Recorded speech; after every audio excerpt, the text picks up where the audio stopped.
حضرت عمر رضی اللہ تعالیٰ عنہ حدیث کے راوی ہیں، مشہور حدیث جس کو حدیث جبریل کہا جاتا ہے کہ آپ صلی اللہ علیہ وسلم کی محفل میں ایک شخص آیا اور کیا تھا؟ شدید بیاض الثیاب، انتہائی سفید کپڑے اس شخص نے پہنے ہوئے، شدید سواد الشعر، انتہائی سیاہ بال، لا یرا علیہ اثر السفر ولا یعرفہ منا احد۔ کتنی عجیب بات ہے، کہہ رہے ہم میں سے کوئی اسے جانتا بھی نہیں تھا لیکن اس پہ سفر کے کوئی آثار تھے بھی نہیں۔ تو بہت عجیب سی بات ہے یا نہیں ہے کہ ایک بندے کے اتنے سفید کپڑے، جبکہ وہ اس محلے کا بھی، کیونکہ پہلے تو اونٹوں پہ پیدل آتے تھے نا، تو بھائی میلے کپڑے ہوتے، ہم کہتے ہیں پتہ نہیں کہیں سے آیا ہوگا، مصر سے آیا ہوگا، شام سے آیا ہوگا، کہیں سے آیا ہوگا۔ وہ لوگ تو سب ایک دوسرے کو جانتے تھے، جیسے گاؤں میں جانتے، صدیوں سے اکٹھے رہ رہے ہیں، لیکن کپڑوں کی سفیدی سے لگ رہا ہے بھائی مقامی آدمی، ابھی نہا دھو کے آیا ہے، مگر ہم میں کوئی اس کو جانتا نہیں ہے، اور ایسا جوان کہ اس کے انتہائی سیاہ بال، اور نبی سے اتنی بے تکلفی کا اظہار جیسے کوئی پرانا دوست ہو، حتی اسند رکبتیہ الی رکبتیہ ووضع کفیہ علی فخذیہ، اپنے گھٹنے نبی کے گھٹنوں کے ساتھ ملا دیے، ایسے دو زانوں چپک کے بیٹھ گیا، اور اپنے ہاتھ اپنی یا نبی کی ران مبارک پہ رکھ دیے۔ تو کتنا عجیب منظر ہے، لیکن حضرت عمر فرماتے ہیں ہم میں یہ گویا حدیث کا مفہوم ہے کہ ہم میں ہمت نہیں ہوئی کہ نبی سے پوچھے کہ یہ کون ہے۔ بھائی دیکھ رہے ہیں بس جو بھی منظر ہے دیکھتے رہو، ہو کیا رہا ہے بھائی، نبی جب نہ اس کو ڈانٹ رہے ہیں نہ اسے کچھ کہہ رہے ہیں، ہوگا کچھ ہمیں نہیں پتا۔ اور پھر آگے کیا فرماتے ہیں کہ نبی سے سوال پوچھا، یا محمد اخبرنی عن الاسلام، آپ مجھے بتاؤ اسلام کیا ہے۔ تو آپ صلی اللہ علیہ وسلم نے بتانا شروع کیا، الاسلام ان تشہد ان لا الہ الا اللہ وان محمد رسول اللہ۔ سب صحابہ بیٹھے ہوئے ہیں، سب یہ منظر دیکھ رہے ہیں، مگر کسی کی ہمت نہیں ہے کہ وہ نبی کی مجلس میں پوچھ لیں، چپ کر کے دیکھتے رہو کیا ہو رہا ہے۔ ہم ہوتے 20 دفعہ ہم درمیان میں پہلے اس کو گریبان سے پکڑ کے باہر نکالتے ہیں، تو ہے کون، کس سے پوچھ کے آیا ہے، اور تو پہلے بتا، تو تیرے کپڑوں پہ نہ کوئی اثر ہے، جن تو نہیں ہے کہیں۔ بھائی دیکھ رہے ہیں کہ جب نبی کچھ نہیں کہہ رہے تو سب سے زیادہ اعتراض کس کو ہونا چاہیے تھا؟ نبی کو، تو نبی ہم سے زیادہ جانتے ہیں، تو جب وہ خاموش ہے تو ہم بھی کیا کریں، چپ کر کے بیٹھے رہے، آرام سے خاموشی سے بیٹھے رہے۔ اور پھر کتنا عجیب منظر کہ گھٹنے نبی کے گھٹنوں مبارک کے ساتھ ملا کے پوچھ رہے ہیں کہ اخبرنی عن الاسلام، آپ بتاؤ مجھے اسلام کیا ہے۔ تو آپ نے فرمایا اسلام یہ ہے کہ گواہی دو کہ اللہ کے سوا کوئی عبادت کے لائق نہیں اور محمد صلی اللہ علیہ وسلم اللہ کے بندے اور رسول ہیں، وَتُقِيمَ الصَّلَاةَ وَتُؤْتِيَ الزَّكَاةَ وَتَصُومَ رَمَضَانَ وَتَحُجَّ الْبَيْتَ إِنِ اسْتَطَعْتَ إِلَيْهِ سَبِيلًا، رمضان زکات دو، رمضان کے روز نماز قائم کرو، زکات دو، رمضان کے روزے، اور استطاعت ہے تو حج کرو۔ فرماتے ہیں اس نے کہا صدقتا، اے محمد آپ نے سچ کہا۔ حضرت عمر کہتے ہیں ہمیں اور عجیب، فعجبنا يسألہ ويصدقہ، بھائی سوال بھی پوچھ رہا ہے اور خود ہی کہہ رہا ہے سچ کہا، تو یہ تو امتحان لینے کے لیے آیا ہے، اور امتحان کس کا ہو رہا ہے؟ معاذ اللہ پیغمبر صلی اللہ علیہ وسلم کا۔ بھائی جو سوال پوچھتا ہے وہ یہ تو نہیں کہتا کہ آپ نے جواب بالکل صحیح دیا ہے، اس کا مطلب آپ کو تو پہلے سے پتا تھا، تو پوچھ کیوں رہے ہم سے؟ لیکن کسی صحابی میں یہ ہمت نہیں ہو رہی کہ نبی کے محفل میں سوال پوچھیں کہ یا رسول اللہ جب یہ پوچھا کیوں اس نے، یہ تو معاذ اللہ آپ کا امتحان لینے آیا گویا۔ پھر اس نے پوچھا، جبریل، وہ بعد میں پتا چلا وہ فرشتے جبریل علیہ السلام تھے، پھر پوچھا کہ مل ایمان کیا ہے، مل ایمان، تو انہوں نے آپ صلی اللہ علیہ وسلم نے فرمایا ایمان یہ اللہ پر، اس کی کتابوں پر، اس کے رسولوں پر، اس کے فرشتوں پر، آخرت کے دن پر، تقدیر پر ایمان لایا جائے۔ صدقتا، سچ کہا۔ پھر انہوں نے پوچھا کہ احسان کیا ہے، پھر آپ نے فرمایا ان تعبد اللہ کأنک تراہ فإن لم تکن تراہ فإنہ یراک، اللہ کی ایسے عبادت کرو جیسے تم دیکھ رہے ہو، کیونکہ وہ تو تمہیں دیکھ رہا ہے۔ صدقتا، اس نے کہا بالکل سچ کہا۔ کہا متی الساعہ، قیامت کب آئے گی؟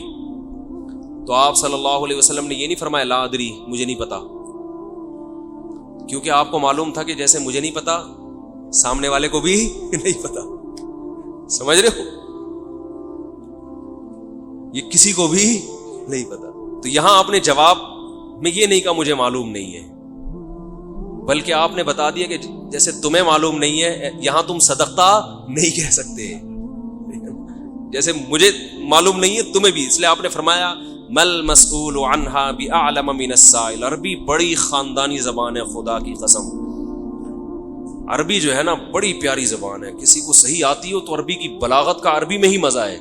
مل مسئول عنہا بأعلم من السائل, جس سے پوچھا جا رہا ہے وہ پوچھنے والے سے زیادہ نہیں جانتا. جس سے پوچھا جا رہا ہے وہ پوچھنے والے سے زیادہ نہیں جانتا. قرآن کی بعض آیتیں ایسی وجد والی ہیں نا کہ مزہ آتا ہے ان کو پڑھنے میں. جو موسیٰ علیہ السلام کو اللہ نے کہا تھا نا قلنا لا تخف انک انت الاعلی, اس کا اردو میں ترجمہ نہیں بنتا. موسیٰ علیہ السلام کے سامنے جب جادوگر تھے نا تو جادوگروں نے ہزاروں لاٹھیاں پھینکی, سانپ بن کے حضرت موسیٰ کی طرف دوڑنے لگی. قرآن کہہ رہے فَأَوْجَسَ فِي نَفْسِهِ خِیفَةً مُوسیٰ, موسیٰ نے دل میں کیا محسوس کیا؟ خوف. دیکھو قرآن کے الفاظ یہ نہیں ہے کہ موسیٰ گھبرانے لگے, کیونکہ اگر گھبرانے لگتے نا دشمن پہ روب ختم ہو جاتا, دشمن کہتا ہار گئے. قرآن دل کی کیفیت بیان کر رہے, موسیٰ نے گویا اپنے ظاہر پہ کنٹرول کیا ہوا تھا. سمجھ رہے ہیں ظاہر پہ کیا کیا ہوا تھا حضرت موسیٰ علیہ السلام نے کنٹرول کے, مجھے بالکل گھبراہٹ نہیں ہے, لیکن قرآن دل کی کیفیت بیان کر رہا ہے, دل میں کیا تھا؟ خوف. یہ بلاغت ہے. فاوجس فی نفسہ, خاف موسیٰ نہیں ہے موسیٰ خوفزدہ ہو گئے. اس لیے ہم کہتے ہیں نا فلاں خوفزدہ ہو گیا, تو اس سے یہ متبادر ہوتا ہے کہ یعنی دیکھنے میں ایسا لگ رہا تھا کیا ہو گیا, اس خوف کے آثار دل سے کہاں آئے؟ جسم پہ. حضرت موسیٰ نے اپنے اوپر کنٹرول کیا کہ یہ اتنا بڑا مقابلہ ہو رہا ہے اسلام اور کفر کا, ایمان اور کفر کا, کہ اگر میں گھبرانے لگا نا ان کے سامنے تو یہ کیا, ان سے ان کا مورال کیا ہو جائے گا؟ بلند. تو قرآن کہہ رہا ہے اوپر سے تو بڑے کانفیڈنس کے ساتھ, لیکن دل کی کیفیت کون جانتا ہے؟ اللہ. فاوجس فی نفسہ, قرآن کہہ رہا ہے دل کے اندر موسیٰ کو خوف محسوس ہوا. قلنا, ہم نے کہا, ہم نے کیا کہا؟ دل کے اندر وحی کی اللہ نے بھی. دل گھبرا رہا ہے تو دل میں وحی کی, لا تخف, اے موسیٰ خوف مت کر, انک انت الاعلی, آج کے دن تو ہی غالب ہوگا.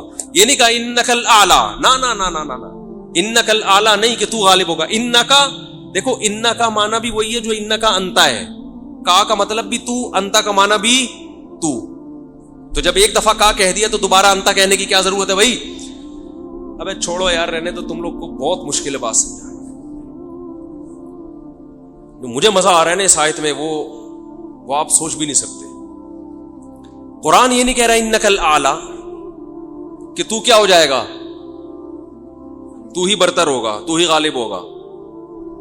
انکا انتا, یہ تاکید کے لیے, اے موسیٰ تو, صرف تو, ٹھیک ہے نا, اکیلا. الاعلی, اور اعلی بھی نہیں ہے. اصولی طور پر خبر پر الف لام داخل نہیں ہوتا. گرامر کے لحاظ سے اصولی طور پر انکا انتا اعلی ہونا چاہیے, یا انکا, سوری انتا نہیں, انکا اعلی. مبتدا معرفہ ہوتا ہے, خبر کیا ہوتی ہے؟ نکرہ.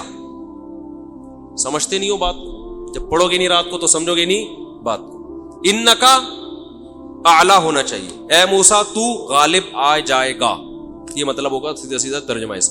اللہ نے اعلی پہ الف لام لگا دیا. الف لام جب لگتا ہے نا کسی, تو وہ کسی اسپیسیفک چیز کو کہتے ہیں. جیسے کتاب کا مطلب کوئی بھی کتاب, الکتاب کا مطلب کوئی اسپیسیفک, کوئی خاص کتاب. آپ جب کہتے ہیں بندہ آیا ہے, بچے گھر میں آگے بتا رہے ہوتے ہیں پنجاب میں بندہ آیا ہے, کراچی میں کہتے ہیں آدمی آیا ہے کوئی. یہ بندہ کا لفظ پنجاب سے امپورٹ ہوا ہے. کراچی میں لوگ کہتے تھے کوئی انسان آیا ہے, کوئی آدمی آیا ہے, تو پنجاب میں کیا کہتے ہیں اس کو؟ بندہ آیا ہے. اچھا شگون کے انسان کا بچہ بن جائے, وہ بندہ بن جائے, ٹھیک ہے نا. تو ہم جب کہتے ہیں کوئی بندہ آیا ہے, یہ ایک بندہ آیا ہے, تو وہ اننون ہوتا ہے. اکثر ابو کو بتا رہے ہوتے ہیں ابو ایک انکل آئے ہیں, اس کا مطلب کیا ہوتا ہے؟ کوئی ہے. لیکن اگر ایسا بندہ آیا ہو جس کا آپ کو پتا ہو, یعنی پہلے آ چکا ہو اور آپ اس کے انتظار کر رہے ہو, وہ اسپیسیفک وہ بندہ آ چکا ہو, تو عربی میں کہیں گے البندہ. بندہ عربی کا لفظ نہیں, لیکن میں سمجھانے کے لیے, جاء رجل یو سڑے راغلے, یو سڑے کہیں گے نا, یو سڑے راغلے, موقع دے کے بھاگ لے. ایک بندہ آیا ہے, جاء الرجل, تو اس کا مطلب وہ ایک مخصوص بندہ ہے جس کا پہلے سے آپ کی کھوپڑی میں تصور ہے. تو قرآن کہہ رہا ہے انکا انت الاعلی. الاعلی کا مطلب کہ جب مقابلہ ہو رہا ہے نا تو جو شخص برتر آنے والا ہے لوگوں کے ذہن میں گویا کہ اس کا ایک تصور ہے کہ ایک نہ ایک جیتے گا, تو وہ جو جیتنے والا مخصوص شخص ہے آپ کے علاوہ کوئی بھی نہیں ہے وہ, اور صرف آپ ہی ہو. الاعلی کون ہے آج؟ الاعلی, اعلی نہیں بلکہ الاعلی کون ہے؟ پورا ترجمہ ہو نہیں سکتا اس کا. وہ کون ہے؟ اے موسیٰ صرف اور صرف تو ہی ہے. تو لا تخف, تجھے خوف زدہ ہونے کی ضرورت نہیں ہے. تو کیا بات کر رہا تھا میں, یہ آیت کہاں سے آ گئی؟ ہاں, تو یہی نبی صلی اللہ علیہ وسلم نے جو فرمایا نا مل مسئول عنہا بأعلم من السائل, یہ بھی کیا ہے؟ بلاغت ہے. جس سے پوچھا جا رہا ہے وہ سائل, مسئول سائل سے زیادہ نہیں جانتا. تو پھر حضرت جبریل نے, وہ جو انسان تھے وہ جبریل تھے, انسان کی شکل میں آئے تھے, انہوں نے پوچھا کہ علامات بتائیں, تو آپ نے فرمایا انت لد الامۃ ربتہا. اس حدیث پہ جو ادب والی بات ہے وہ میں بھی گچی پکڑ کے رکھنا بھول نہ جاؤں, لیکن اس حدیث میں بات آ گئی ہے. تو ایک دلچسپ بات کیا ہے, آپ نے قیامت کی پہلی علامت بتائی کہ باندی اپنے آقا کو جنے گی. یعنی لونڈی اور غلام سے جو بچہ پیدا ہوگا وہ ماں کا بیٹا کم اور ماں کا باپ بولو زیادہ, ماں کا مولا اور ماں کا آقا زیادہ ہوگا. غلام کی مثال نہیں دی کیونکہ غلام مرد ہوتا ہے نا, اس پہ تصرف تھوڑا سا پھر بھی کم ہوتا ہے, یعنی وہ آپ کی ملکیت میں ہوتا ہے لیکن اس پہ کنٹرول کم ہوتا ہے کیونکہ آدمی ہے. جب عورت آپ کی ملکیت میں ہوتی ہے لونڈی, اس پہ وہ تو کمزور ہے نا, اس پہ کیا ہوتا ہے آپ کا تصرف زیادہ. تو جو مکمل غلام اور باندی تھی وہ جب جنے گی جس نسل کو, تو ہونا تو یہ چاہیے تھا کہ جس نے جنا ہے اس کا مقام اونچا, لیکن جس کو جنے گی نا وہی اس پہ کیا کرے گا. یعنی ماں کا تو ایسا حق ہے نا, ماں کو تو ساری دنیا جانتی ہے نا کہ ماں نے کیسے گود میں پالا, کیسے جنا, اور لوگ ماں کے تانے دیتے ہیں نا. حضرت موسیٰ علیہ الصلوۃ والسلام نے جب حضرت ہارون کی داڑھی پکڑ کے کھینچی ہے نا, جب حضرت موسیٰ علیہ السلام کوہ طور پہ گئے تورات لینے, پیچھے بنی اسرائیل نے بچڑے کی عبادت شروع کر دی. ہارون علیہ السلام کو نگران بنا کے گئے تھے کہ ذرا ان کی حفاظت کرنا, بڑے نالائق لوگ ہیں, دائیں بائیں نہ ہو جائے. تو جب واپس آئے تو دیکھا کہ وہ کیا کر رہے ہیں, بچڑے کی عبادت. تو حضرت موسیٰ کو سب سے پہلے غصہ کس پر آیا؟ حضرت ہارون پر. اپنے بھائی کی داڑھی پکڑ کے کھینچی کہ ما منعک اذ رأیتہم ضلوا, یہ گمراہ ہو رہے تھے, آپ نے روکا کیوں نہیں؟ تو حضرت ہارون نے کیا کہا, باپ کا واسطہ نہیں دیا بلکہ ماں کا. لا یبن اماں, اے میری اماں کے بیٹے, اے میری ماں کے بیٹے, کیونکہ یہ رشتہ فوراً سمجھ میں آتا ہے. ماں کا واسطہ کیونکہ محبت کی علامت ہے نا. ابا جو ہے نا وہ تربیت کے لیے اللہ نے بنایا ہے, وہ محبت واپس زیادہ ابا سے امیدیں نہیں لگایا کریں. ابا کی ایک الگ ویلیو ہے, محبت بہت زیادہ کرتے ہیں ابا, لیکن وہ جتلاتے نہیں ہیں. وہ کہہ رہے ہیں تمیز سے زیادہ لاڈ پیار دکھاؤ گے نا ابا, یہ ہو گیا تمیز سے بیٹھ وہاں جا کے آرام سے, ٹھیک ہے نا, جو بات ہے ادب تمیز. ماؤں کو زیادہ ادب تمیز نہیں, ماؤں کو لاڈ چاہیے ہوتے ہیں. تو اس لیے ابا محبت تو بہت کرتے لیکن وہ آسانی سے سمجھ میں نہیں آتی کیونکہ تعظیم اس پہ غالب ہوتی ہے. اماں کی محبت 2 منٹ میں سمجھ میں آ جاتی ہے. تو جب بھی واسطہ دیا جاتا ہے کس کا؟ اماں کا. تو حضرت ہارون بھی واسطہ کس کا دے رہے ہیں کہ بھائی ایک ہی ماں کے ہم دونوں اولاد ہیں, آپ اتنی سختی تو نہ کریں نا, ماں کا واسطہ دے رہا ہوں آپ کو, یبن اماں, اے میری اماں کے بیٹے. تو ماں جو اتنا قریبی رشتہ ہے, جس کی محبت سب کو سمجھ میں آتی ہے, اس کو غلام بنا لینا تو یہ کھوپڑی میں آنے والی بات نہیں ہے. لیکن حدیث میں کیا آتا ہے, قرب قیامت میں بیٹا کیا ہوگا, ماں پہ حکومت کرے گا, بیٹا ماں پہ حکومت کرے گا.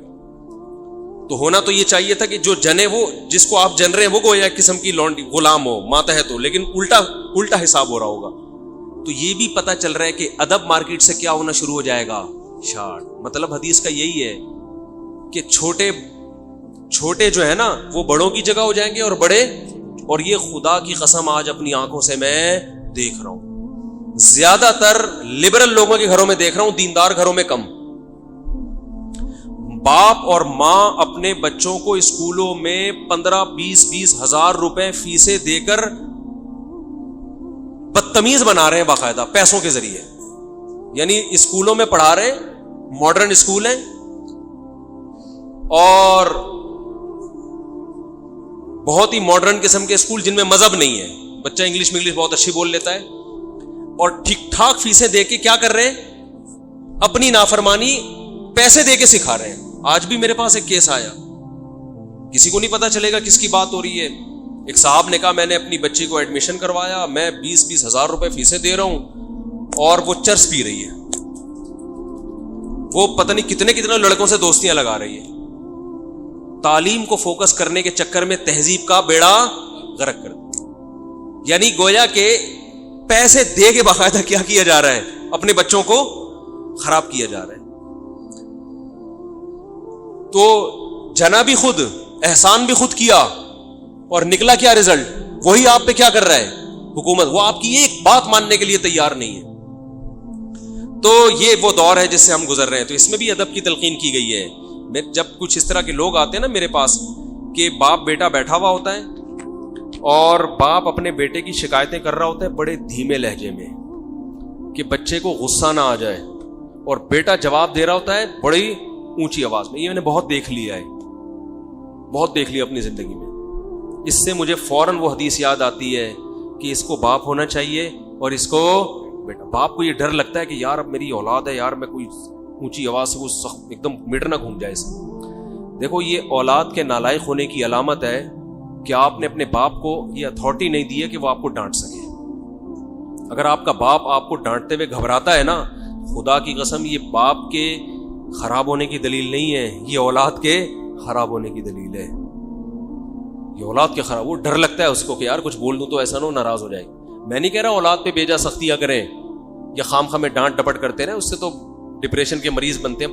ماں باپ ظلم بھی کرتے ہیں. اس پہ میں انشاءاللہ بیان کروں گا کہ میرا ارادہ ہے, میں نے جو سینٹ میں بل پیش ہوا نا کہ ماں باپ کو اولاد پہ ہاتھ اٹھانے کی اجازت نہیں, شوہر کو بیوی کو ڈانٹنے کی اجازت نہیں, تو یہ بالکل خلاف ہے, لیکن اس کا ناجائز فائدہ بھی اٹھایا جاتا ہے.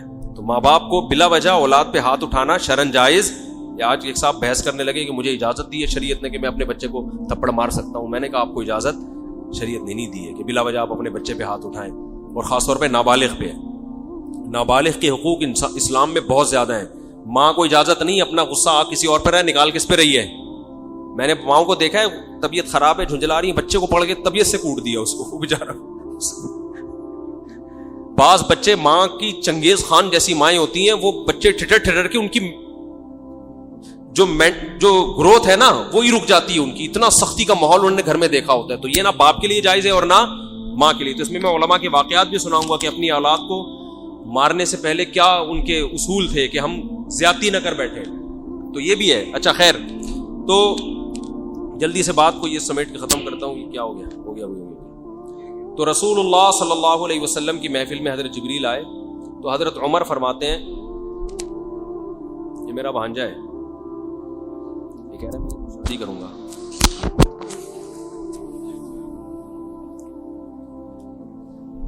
اس کو میں کہتا ہوں دکان پکوڑوں کی باتیں کرو کہ تم کرو شادی, لیکن اپنے خرچے پہ کرو, اپنا الگ گھر لے کے دو. یہ آدھا بیان سنتے ہیں آدھا نہیں سنتے. ایک دن یہ اور اس کا چھوٹا بھائی دونوں حافظ ہیں ماشاءاللہ, کہنے لگے ماموں کوئی بیوہ شیوا کا رشتہ ہو تو بتا دیں.